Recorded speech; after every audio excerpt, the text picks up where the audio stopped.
I'm only playing the Canadian national anthem, so this video is deemed very Canadian worthy. Now, why do I have to prove myself to the Canadians? Because Bill C-11 says I have to.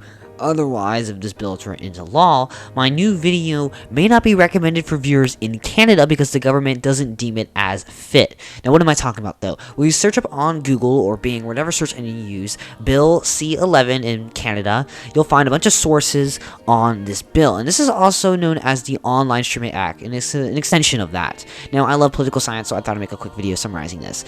I'm not familiar on the Canadian government too well, but I know this isn't a very democratic bill. This is on like the left side of the political spectrum, but down in an alley where they sell crack and fentanyl legally. Anyways, what's so bad about this? Well, this bill, which is not a law yet, gives the Canadian Radio, Television, and Telecommunications Commission, the CRTC, the ability to put in conditions on Canadian content, including YouTube content. Now, this act wants broadcasting and other media to support the interests and needs of all Canadians, like age groups, gender identification, and economic status. Now, I'm no Canadian, fortunately, but I do live in a big federal country, America, and I can tell you this, it would be impossible to do this, because if I just go one state over from the one I'm in, I feel like I'm in an entirely different country, with an entirely different culture, so appealing to the whole American nation would just be impossible, and I'm sure it is for Canada too. Now, what I've said isn't the worst part yet, but I want to give you some background with YouTube as an example, before I go over and explain what I think is the worst part of this bill. And it's really just the main thing. So here we are on YouTube, the home page, and when you're logged into your Google account, you have recommendations based on your search history, what videos you've watched in the past, what videos you've liked, what you subscribe to, similar videos past ones, and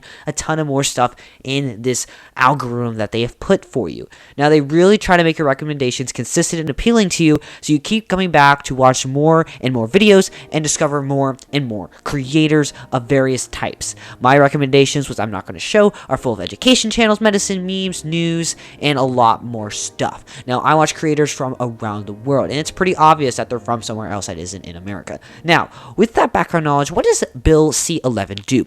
Well, CanCon, which is just Canadian content, is going to require these platforms available to Canada, like YouTube, to fill this recommendation feed, and they're going to also fill our search results with a mandatory quota of Canadian content. So if I search up music on YouTube, it's going to show me Canadian artists over artists from other nations, so they can fill up this quota. Even if the only other artists that I've listened to on YouTube are Americans or Europeans or K-pop, this is going to show up. And this is a big problem for the YouTube viewer, because you're not getting the whole deal of YouTube. You're not going to see it all, and you may stop getting what you've liked in the past in favor of this new nationalist approach. And it's not all nationalist, I'm just going to call it that. What happens if YouTube or Spotify or other platforms don't do this? They don't provide you this Canadian content. Well, the CRTC is going to fine them, and they can fine them like 10 million on like the second offense. The purpose of this bill was really to support Canadian artists and creators, but it really hurts the people who aren't Canadian. And this bill is made by old people who probably still use rotary phones and probably type this bill to typewriter, so they don't really know what the internet is and how it works. Now, as a very small creator, a solo creator, I don't want to prove myself to be Canadian enough so I can reach my 3 views a day. This is pretty sick. Now, what can we do against this bill? The best course of action that I know of and that anyone else can do is just to spread the word and make people aware of this and how stupid it really is. That's about it, though, because I'm not from Canada, so I don't know how the political system is set up, though. Alright, that's it. Thank you so much for watching. Please go and spread the word about this bill, so we can try to stop it and stuff, because it's pretty bad. Thank you so much for watching. Go check out my other videos, and yeah, adios.